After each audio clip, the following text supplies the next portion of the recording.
Hello and welcome to Tipsy Book Talks. I'm Raeanne. And I'm Taylor. And today we're going to be reading and talking about Coraline. And I've got it on ebook.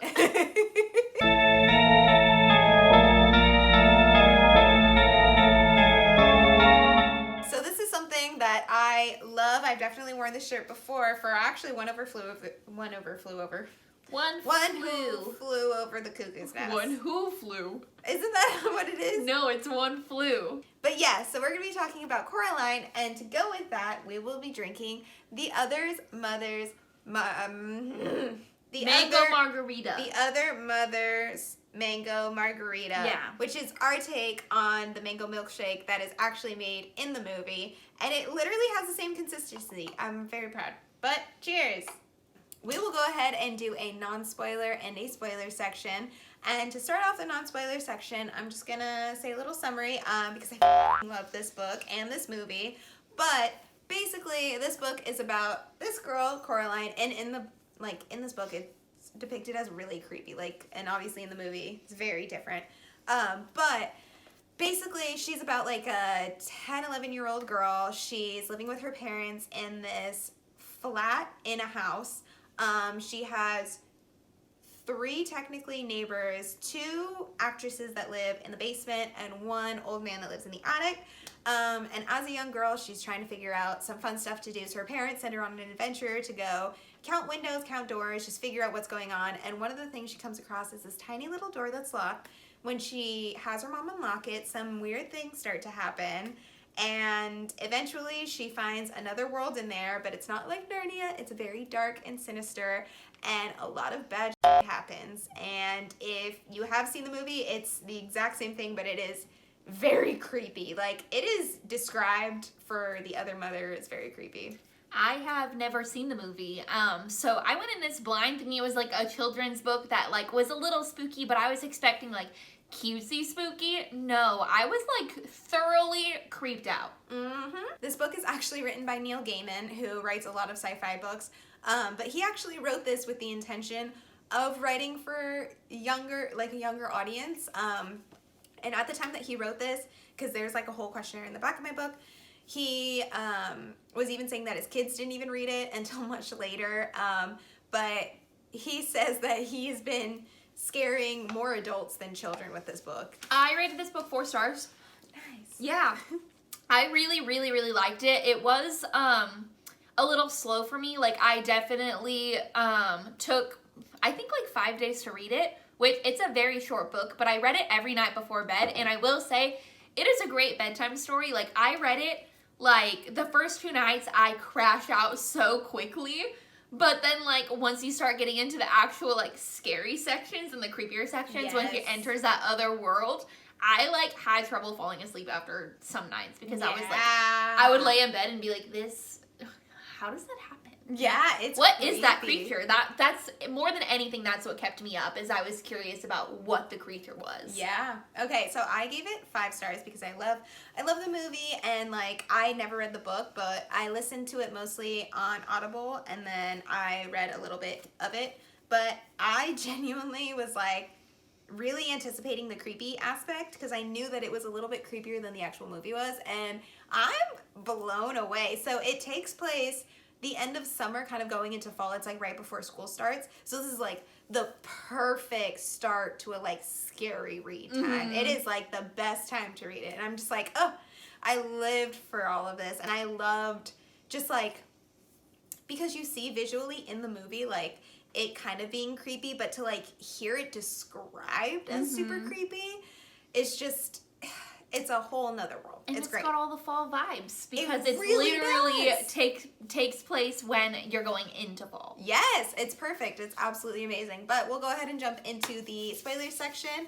So if you have not read it, go take the time, go listen to it. It's literally about 2 or 3 hours, and it's on YouTube. And with that being said, I have a beautiful little booze card.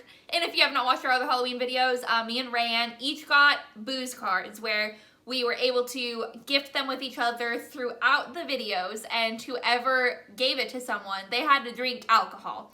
So I'm gonna booze Raeanne. Both me and Raeanne have 1 booze card left. So in this video, we will be boozing each other. I am also going to boost Taylor right now because... You're gonna boost me right now? Yeah, because we're just going to take a shot to go into this, because that's the best way to kind of go into it. So we're both going to take a shot of tequila. Raeanne's boozed. But anyway, we're going to go ahead and take a shot. Well, I guess 1, 2, 3, boo. 1, 2, 3, boo! I forgot how to do this. Ugh.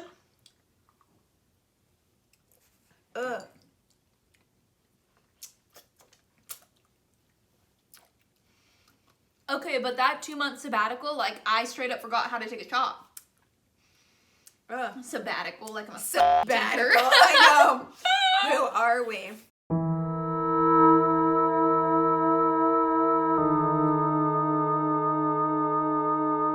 Okay, let's get into it. So we start off always with our favorite and least favorite character. So Raeanne, who is your favorite character? I don't know. I wrote these notes a while ago. A while ago. I already know who you picked. My favorite is the cat. I was gonna say 1, 2, 3. Oh, did you seriously choose the cat too? Oh no, she's turning. Taylor, cat and other dad. Yes, the other dad was so sweet. It was his ending was sad. Like that was just sad. It was, but he really fought it. He did. He did. Fought it. He warned Coraline the entire fucking time. And you know what? The cat really pushed the plot. Let me tell you. I literally wrote cat with no name because the cat does not have a name and makes it very, very distinct that he does not want a name. Mm-hmm. He doesn't want to be called anything, and I love Which him we will for that. talk about. Oh, we will. Yeah. Okay, least favorite character. The other mother, because she's a fucking cheater. I said the other mother and the real parents. You know, the real parents, also in the movie, the real parents are kind of shit, so I feel like yeah. they were trying their best, like, don't get me wrong, but, like... It seemed very dismissive Uh-huh. for a lot of stuff that they did. Yeah, for sure. And I feel like, I don't know, I almost felt like Coraline had every right to, like, go to a different world, and, like, they basically told her to fuck off, so that's what she did. It's great when you can side, like, and just like any cartoon, like Tom and Jerry, like, the parents are never shown, like, any, like, Ed, Ed and Eddie, the parents are never there, like, any kind of, like, cartoon with a child in it who's the main character, you always side with the kid, because you're like, yeah, your parents are being fucking dicks. But then if you read this book as an adult, you're kind of looking at the parents like, okay, well, they're really not doing anything bad. They're just working. They're working. The dad is making, like, home-cooked fancy meals for and him she and just his wife. doesn't And like she's like, them. ew, You know I don't recipes. eat recipes. That's, like, what cracks me up. I don't eat recipes. Like, what else do you... I'll have my frozen pizza. Like... That's a recipe. Literally, I was like, what do you think a recipe is? It's food. I had to think about it because I didn't want to just put the other mom because, like, obviously she's the villain. Mm-hmm. So I really stretched there, but yeah. See, I said the other mother just because she's a cheater. In, like, this game that she plays, she's like, Oh, you're right. fair. We'll go ahead and play this game. But then she's like, you're That's winning? why I was so curious about what type of creature she was. A spider. Okay. Is there any symbols and or things that you would want to talk about? So I did already start talking about the name. I literally found myself bookmarking, like, every single time, like, her name would be used correctly versus every time it would be used incorrectly. And the first time you start seeing it used, like, how it's actually supposed to be is when she goes to the other place. Yep. The other world? Is that what they call it? The other place? Yeah, the other world, I think. So I thought that was super interesting, which is what made me kind of hone in on, like, the idea of, like, what is in a name. And then they hit it a lot. Like, they talk about the cat, and the cat refuses to have a name. And I think I actually saved, like, what he actually, like, went in on about that, where he talks about not having a name and how cats don't need it. And I thought that was super interesting. And then in the very end, like, there is kind of, like, a really nice section with the crazy old man who has, like, an excellent Bobo. name. Yeah. Yeah. I love him. Yeah, He's he so has cute. like he has a great name. He has a Everyone great loves his name, but Even it's Coraline ignored was for like the first half of most of the book, Three-quarters literally of the book. whole book. Yeah. There's You find literally out just a like the section. last few pages. Yeah, and Coraline was even like, Mr. Bobo, that's a great name. Why would I why had I never known that was his name? And it's like, it is really interesting that she had never thought, because she was like, oh, the crazy old man upstairs. Mm-hmm. So yeah. I found that super interesting. I Just loved the his idea name. of like what is in a name. Oh, I got the spider's web. That makes sense. So, in the movie, his name is called Mr. Bobinski, which is great. And so I was like, when she was like, oh, the old man, I was like, Mr. Bobinski. And then it got to the end, and he's like, Mr. Bobo. And I was like, Mr. Bobo? And I was like, well, I guess this is the original, so I can't. Yeah, I was like, that's so funny. I died. I thought it was the funniest name ever. I was like, that's so great. So good. But I did save this quote where it says, names, names, names, said another voice, all far away and lost. The names are the first things to go after the breath has gone and the beating of the heart. We keep our memories longer than our names. And this is when she is talking to the kids' spirits when she gets locked into, like, she gets locked in the mirror, right? Yeah, she gets locked in the mirror that she's like, it's a closet. Yeah, so she comes up to these kids' spirits, and the thing that drew her into the other world in the first place was kind of in search of a place where she is accepted, where she gets what she wants, exactly. Where people use her name correctly and give her everything that she could possibly dream of. Yes. And then only to find out that in the past, all the people who are here end up losing their names, and that's the first thing to go when they get trapped there. Yep. But I found that quote from the cat about the name. No, said the cat, now you people have names. That's because you do not know who you are. We all know who we are, so we don't need names. Yeah. So I thought that was super interesting that, like, the characters, like, especially Coraline, who is, like, all into exploring and, like, finding herself, is so adamant that people use her name correctly. And then in the end, she realizes that she doesn't care, and it's because she finally knows who she is. So I loved when, and this happens in the movie too, when Mr. Bobo, like, accepts that Coraline's name is Coraline. And, like, okay, so I listened to the audiobook, and I'm pretty sure he was influenced by the movie because he had the same pronunciation as the movie. But it was like oh, Coraline, okay. Like, and Mr. Bobo, whose name is never said, he's like, good to know. Like, I really love the fact that, one, the mice told him originally, so he can already speak with the mice. He knows how to, like, speak with the animals. And, like, the cat was even saying, like, no, we don't need to speak in the real world, in the other world. We can speak here because we want to. Like, it's kind of like, it's very interesting to see, like, how animals are perceived in both realities. That, like, they choose to speak in one area over the other. Like, I just think that's very interesting.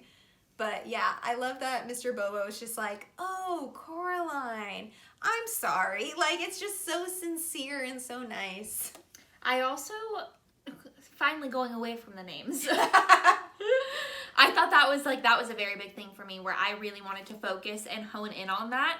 But I also noticed a lot of parallels, and I don't know if it, because it's like a children's book, I don't know if it's supposed to kind of teach children what to look out for, but there was a lot of, like, examples of, like, abusive parenting. Yeah, where I was like, it's showing direct parallels between what is okay for a parent to do versus what is not okay for a parent to do. Yeah. So it was like, one of the things that I highlighted was the way that the other mother talked to Coraline, where she would be like, I just want to love you, like, you're my whole entire life, I would do anything, but she locks her in a closet. Yeah. Which is something that is very abusive, and the way that she talks to her, like, I just want to love you, I'm doing what's best for you. There's one quote, I don't know exactly what page it is because my Kindle is set up kind of differently, but she says, whatever would I have done with your old parents? If they left you, Coraline, it must be because they became bored of you or tired. Now I will never become bored of you, and I will never abandon you. You will always be safe here with me. When you are constantly having to reassure somebody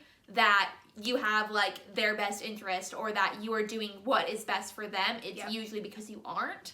Yeah. So it's like, I thought that was very interesting that she was constantly trying to reinforce that. I think it's really interesting because it does show a manipulation tactic of Super. wanting to, like, take control, and it's like, it's really sad to see for a child. Like, obviously Coraline's very smart, and she's already aware, like, this is another world, this is not my real mom, it's very evident. But, like, just knowing that, like, she automatically assumes, like, she's lying. Like, it's a lie, and it's very sad, but it is good to, like, teach to children, like, hey, look out for this. But I also wanted to add on the fact that, like, so at the end of this, they have, like, book club questions, and one of them is, like, can you talk about a time that Coraline was brave. And I really actually, like, I read that before I read the book, and I was like, oh, that's so cute. And then I really just thought about the whole quote that she has where she's like, the one time that my parents were brave was that, like, my dad lost his glasses and there were a bunch of bees around and he's highly allergic. And so the cat was like, oh, so, you know, he went back to save you. And she's like, no, he went back to go get his glasses. And I thought that that was really interesting because he knew that he was going into something really dangerous, but he decided to be brave and go for it anyway. Mm-hmm. And I was like, that's so cute because it sets up her momentum to, like, wanting to save her parents, which she's like, I know this is very scary and I don't want to do this, but, like, I have to do this in order to, like, get what I want, like, in the best way possible, like, get what she wants, like, get her parents back, get her family back, get her, like, life back, and, like, get the other mother to stop doing that, like, stop in the world that she's in. And you can see her model her behavior after her father, because in that part, she explicitly talks about, like, how her father, like, basically told her to run, and he stayed back so that the bees would attack him instead of following her. Yeah. So it was like, that's what she did. When she first got there and was having the hand move around and everything, she didn't tell anybody, not only because, like, obviously she didn't think they would believe her. Yes. But, so she didn't tell anybody, but also she took it upon herself to actually, like, handle the problem in the best interest of, like, everybody. Yeah. So it's like she took the brunt of, like, the fear and all of that, like, terror and the actual attacks from the other mother in order to save the rest of her family and friends. Was honestly so smart. Like, that way that that's the thing, she was a f***ing child, and she snatched that hand up so quick. Like, that was the smartest thing, to just have it like, oh, I'm gonna have my tea party. Because, like, she played into the child role. She's like, I'm the kid, here's your tea, Mrs. Muppet. Here's your tea, Mr. Teddy Bear. I'll go get you another slice of cake. Like, and she's like, and the hand's like, it's just so crazy that this is a kid who did all of this and, like, snatched that hand up. Like, it's just, it's in the well. That's great. Like, it's just so crazy to see happen. I have a question for you. Yes. What do you think of Miss Spink and Miss Forcible? I honestly didn't think much of them. Like, they're lesbians. Really? So that's just something that I saw somebody talking about online. So I subscribe to this theory that Miss Spink and Miss Forcible are a lesbian and a bi woman, because one of them is like, we used to get letters. She was like, from boys. Like, and that was, like, the only thing that she said. But it was like, because they're just two actresses, two different families, clearly, and they literally never separated from each other. Like, and they constantly filmed together, that it felt like a Celia and Evelyn Hugo type scenario. So I was like, I was curious what you thought. I honestly paid very little attention to them. I love them. They're great. I thought, like, that would be, like, an analysis for another time.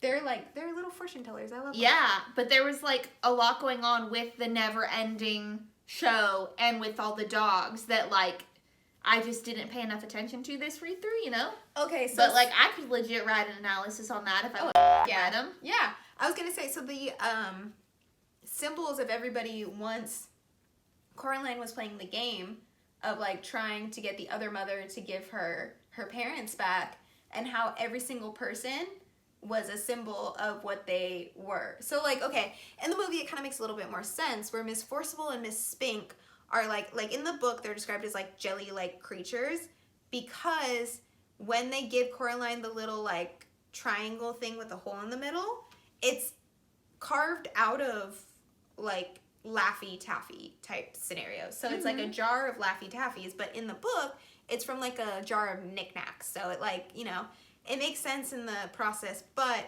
when they're all separated into each of their little categories, like the other father, Miss Spink and Miss Forcible, and Mr. Bobo is made of, like, a bunch of different black rats, which in the real world he has a bunch of white mice, which are very interesting, the parallel there. And then Miss Spink and Miss Forcible are, like, jelly creatures, but in the movie, because they carve out the little triangle thing, out of Laffy Taffies, it would make sense that they're like kind of more like jelly kind of things. But in the book, the other dad is like a dough ball.